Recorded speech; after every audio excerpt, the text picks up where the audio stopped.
Italian sausage, peppers, and onions. Another request that we are super excited to throw on the griddle. This dish is loved by many and it can be served one of many ways. We want to toss these on classic hoagie rolls. If you want to see our take on this amazing Italian dish, then stick around while we dig in. I can't believe the WALTWINS. They're right there. That's one of them. That's the other one. I'm the other one. Hey, welcome back. I'm Adam. I'm Brett. And we are the WALTWINS. If this is your first time here with us, welcome. Consider subscribing and hit the notification bell so you don't miss anything that we do together. We love to do a lot of shenaniganizing. It's been a while. I just wanted to throw that back out there.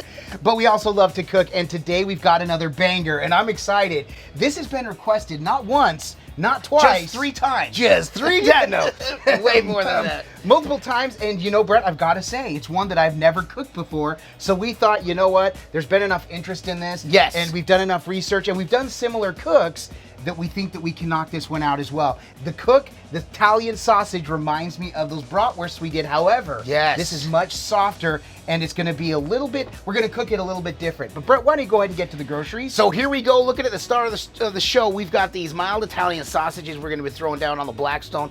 The veggies we're using diced, can also use crushed tomatoes. We've got minced garlic here in the jar. We are cheating a little bit instead of mincing it ourselves. We're gonna be using balsamic vinegar, and we've got these amazing hoagie rolls we're gonna throw them on, and then you see the peppers and the onions here, and we're gonna cook them in extra virgin olive oil. So like we said, this can be cooked one of many ways. We're gonna go ahead and toss these on hoagies because when I thought about this and I looked into this and saw all the deliciousness that goes into this dish, I thought, oh man, with all the tomatoes, the bell peppers, the onions. Actually, a special shout out to John Clifford. Thank you so much for sharing the secret recipe, tossing in some balsamic vinegar. Now, he did mention also maybe sauteing the garlic in some olive oil. We're gonna toss the olive oil down first and get the garlic going to really get the juices going.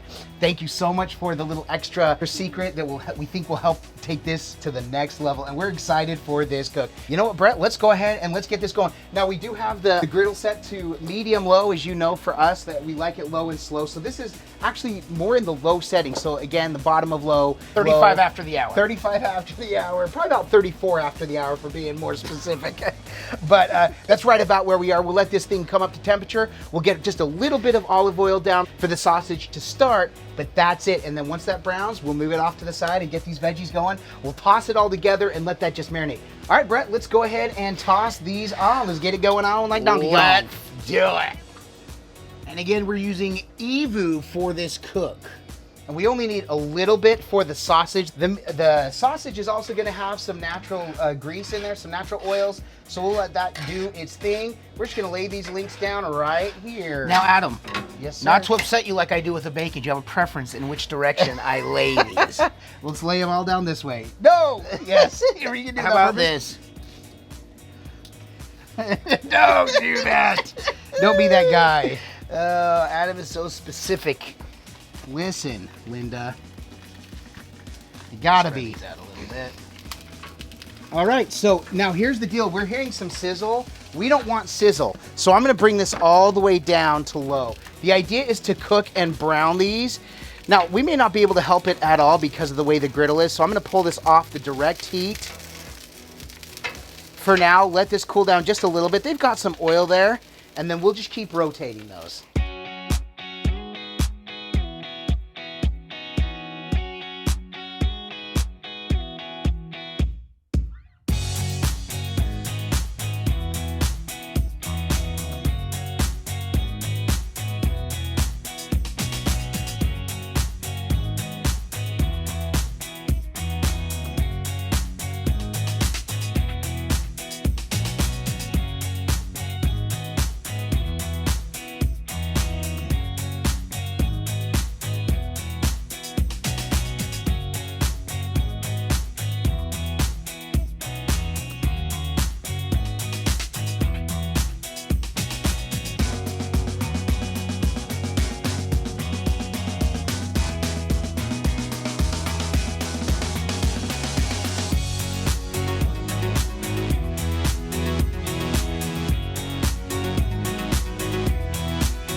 All right, so these are all browned up and ready to go. They'll still continue to cook through. In fact, once we get everything sauteed and cooking, we'll bring everything back. So we're gonna pull these off to the side here real quick.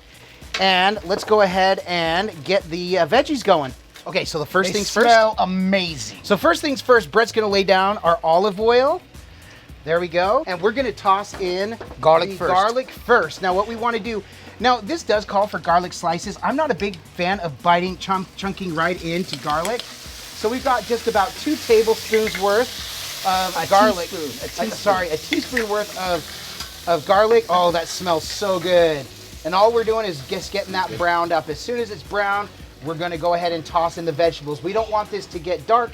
Brown or black. It smells like an Italian restaurant with garlic bread just past your table. It totally does. But we don't want this to burn because that will ruin the rest of the dish. But Brett, I think those Here we go. are just about ready to go. Go ahead. Oh man, look at that.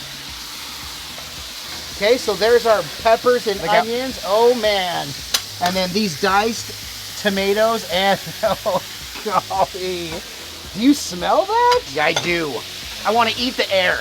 That's how good it tastes. Oh man.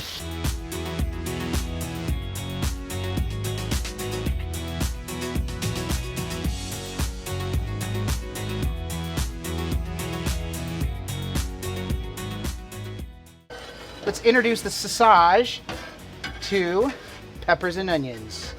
And tomato. And tomato. Can't forget the tomato. And garlic. And garlic. And salt. So these will continue to cook and brown, but the good thing is since these aren't directly on and they've got other things cooking, this should keep the sausage from searing and burning. So let's go ahead and we're gonna slice these.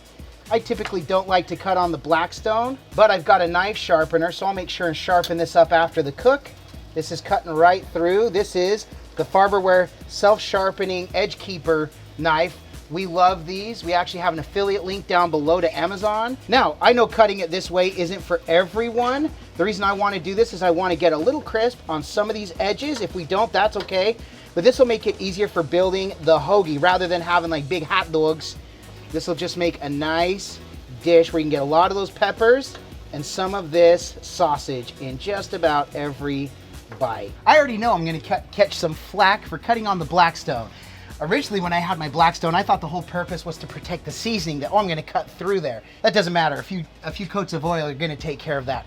Cutting on the Blackstone will actually dull your knife. Well, we do have the EdgeKeeper knife from Farberware. It is self-sharpening and it's got the sheath. So that's the only reason I did it, and I was very careful. So my Griddle Nation, cut me a little bit of slack on that one. Also, I didn't want to pull the sausage on a cutting board and lose any of those juices. I wanted them to stay in there. Now we're just getting those up. And also, we might get some flack for cutting the sausage anyway for this one. Yeah. I've seen this. I may or may not have questioned Adam's doing when he started doing it. The only reason I did it is I knew we want to toss these on a hoagie, and I thought, man, how can we maximize this? If we put them in there like a hot dog, then we get some of those onions and stuff on there. It seems like we're not going to be able to get through a lot. And these hoagie rolls are like this long. The sausages are like this long. So there'd be a then lot of bread. We'll be able to fill these hoagies up with these. So cutting them down was a personal choice, and you can do it how you like. So we have cooked these through. I've got a little bit of not sear, but I darkened some of these by facing them down so I can get a little crispiness on those, which is what I wanted. Oh man, that's going to add some good crunch. Just a tiny bit of crunch on those, which I absolutely wanted. All right, bro, let's pull them off. Let's dress these sandwiches, man. We need nothing but the goodness that's on the griddle.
Well, there it is. Boom. Mark, John, thank you so much. All I could smell, aside from the sausage, was that balsamic vinegar, and that was the perfect addition. At least it smells that way. Oh yeah, it is.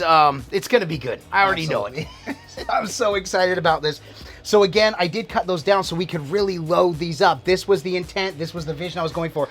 And now that they've been sitting more and more, it is just the juices are just seeping into that bread. So I'm kind of letting it sit a little bit longer just for that reason, to get more and more. And because it's really hot. It is really We're hot. gonna burn our mouths if we dive right in. Do we need to wait a little bit longer? A little bit. Okay, so anyway, so how's your day? And you? I didn't hear what they said. So Brett, but you know, did we need any cheese or anything else on this? No. I think it's perfect just the way it is. This is so amazing. So our people, our friends from Italy, from New York, whatever, our Italian sisters from Canada, Maddie and Kiki, tell us how we did. We hope we got this one right. If there's something different we could have done, we love to learn. Put that in the comments below. Also, if you give us your approval, comment below. Or what's your trick? I'm just having extra time so we can let these cool down just a bit before we buy it. But Brett, like we say, it can look amazing. This looks absolutely amazing. And really, when I envisioned this is exactly what I was hoping it would look like. It can smell amazing. It smells like an Italian restaurant, for real. But if this doesn't taste amazing, this was all for naught. Cheers. I'll eat to that, My brother. Wow. So here's the deal. I'm going to say this. If we did this wrong, then I don't want to be right. I don't want to be right either. That is so unreal. Thank you for recommending this. Of course, the I sausage am is not- the star, but Everything else. the onions, the peppers, the balsamic vinegar was a perfect addition. And thank you again, Mark. And we have to set these down because we've lost almost as much filling as we've taken in so far. This thing is dropping everywhere. It's a mess. I see why people actually put this over noodles. Chloe, Adam's dog. People put this over pasta and whatnot, but oh my gosh, I wouldn't do it any other way. This is amazing. Could you imagine that, like on garlic hoagie, like with garlic bread? Yes, That I garlic can is now. such a perfect addition. It was. I'm so happy we did this. Again, comment below. Let us know your thoughts. People who love this, who have done this. If we knocked it out of the park, if this was a banger, if we did one that claps back at you, then we're happy for it. But one other thing that we want to talk about real quick. We've been so happy for all the support and love that we've been getting from our community, and just wanted to put this out there. We now have a Patreon page. Patreon is a multi-tiered way that you can continue to support us and actually have more access to us, merchandise, and also our recipes. You get those right there in the Patreon. Absolutely. Discount on merchandise as well as some behind the scenes footage. So if that's something you'd be interested or just want to check it out, our link to our Patreon page is in the description below. But Brett, aside from coming to make these amazing Italian sausage, onion, and pepper, did I say that right? Or pepper and onion? Yes. Pepper and onion. Fantastico. Why else are we coming out here to do this? Because all we do is twin. No matter what. And with that, we bid you adieu. And it don't. Forget to like and subscribe. And Griddle on.